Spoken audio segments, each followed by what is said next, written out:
அஸ்ஸலாமு அலைக்கும். Hi friends, எல்லாரும் எப்படி இருக்கீங்க? இன்றைக்கி செவ்வாய்க்கிழமைக்கான லஞ்ச் அண்ட் பிரேக்ஃபாஸ்ட். இன்றைக்கி எந்திரிச்சு சமைக்க கிச்சனுக்குள்ளாருக்கு வரும்போது பார்த்திங்கன்னா பயங்கர ஷாக், செம்ம டென்ஷன் ஆகிட்டேன்.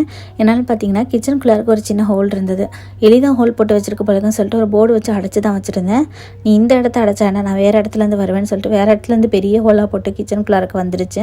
வந்த எலி சும்மா போகாமல் ரேக்கில் அடுக்கி வச்சிருந்த பாட்டில் எல்லாமே தள்ளி விட்டு வச்சுருந்தது. பாட்டிலெலாம் திறக்க ட்ரை பண்ணியிருக்கும் போல இருக்குது. டைட்டாக முடியுதுனால அல்ஹம்துலில்லாஹ் எந்த திங்ஸுமே ஒன்றுமே ஆகலை.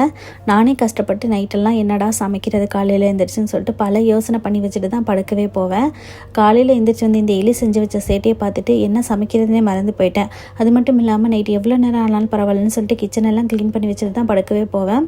அப்போ தான் காலையில் எழுந்திரிச்சு சமைக்கிறதுக்கு ஃப்ரீயாக இருக்கும். ஆனால் காலையில் எழுந்திரிச்சு வந்து கிச்சனை பார்த்தோன்னே பயங்கர டென்ஷன் ஆகிட்டு என்ன சமைக்கிறது என்ன பண்ணுறதுனே ஐடியா இல்லாமல் போயிடுச்சு. சரி இருக்கிறத வச்சு கொடுத்து விட்டுடலான்னு சொல்லிட்டு ப்ரெட்டில் பீனட் பட்டர் வந்து ஸ்ப்ரெட் பண்ணி கொடுத்துட்டேன். ஹஸ்பண்டுக்கு தக்காளி ரசம் வச்சுட்டு கீரையும் உருளைக்கிழங்கு மட்டன் சேர்த்து மிட்டாசெல்லாம்